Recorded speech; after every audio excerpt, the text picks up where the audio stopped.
successful start in conference play in their history. Coach's Day at the 2012 ACC football kickoff. Joining us, Wake Forest Jim Grobe. I know, Riley, you want to break him down, force him to give up all the secrets for the season. But we'll start at quarterback. Tanner Price had a great season last year. He's obviously going to face, perhaps, at least, a lot more pressure, a lot more guys in his face with a new offensive line. How's Tanner ready for this year? Well, you know, Jeff, we really shouldn't have played him as a true freshman. He got beat up pretty good. We really didn't have a very good supporting cast for him when he was a true freshman. Last year, he improved in leaps and bounds. I think he's the guy that can handle it. You want a veteran quarterback. If you're going to have an inexperienced offensive line, you need to have a veteran quarterback that knows to get rid of the football and is not going to complain. You know, he'll pump those guys up. He'll be their leader. And we've got a lot of talent in the offensive line. We don't have a lot of experience, but athletically, it might be as talented as we've been up front. What can we expect from Josh Harris this year? Well, I hope a lot, Riley. I hope a lot. I think with Josh, it's all a matter of durability, you know, and it's not his fault. He's had a bad hamstring. He's had some physical problems.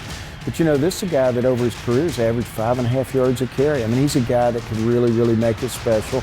And Orville Reynolds, his backup, or I should say the guy that's going to compete with him for a starting job in August, is the fastest guy on our football team. So we've got two guys that can carry it, get some people blocked up front. Josh and Orville can get the job done.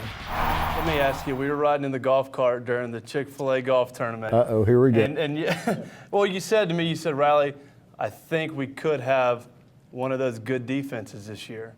Yeah. And talk a little bit about that defense. I know in the secondary, it's going to be very, very strong. Yeah, I'm really excited about our defense. It's got the feel of a defense.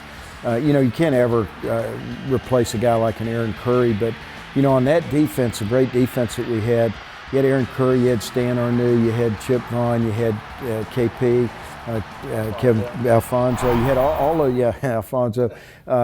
Just a lot of good defensive talent on the field, and so I think we've got a chance to go back to that. We, again, like the offense, so we're going to be really young. I mean, we've got guys.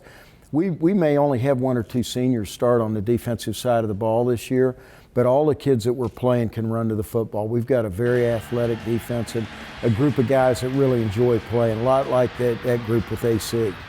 I know you've got Nikita Whitlock up front, who's ball of energy, and you got a very experienced secondary. What are the question marks, though, you have on defense?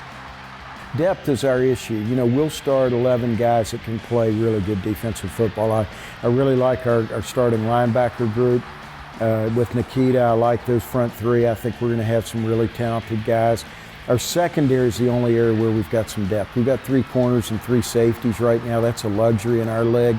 And they'll compete for starting jobs. So we have great competition back there. But I think at the linebacker level and the defensive front level, depth is going to be our issue. And before we go, I got to ask you, what's the team thinking about going up to play Notre Dame? Well, they're excited. You know, it's funny. I haven't talked to one Wake Forest fan that's not going to the game. Everybody that can get a ticket's going to the game.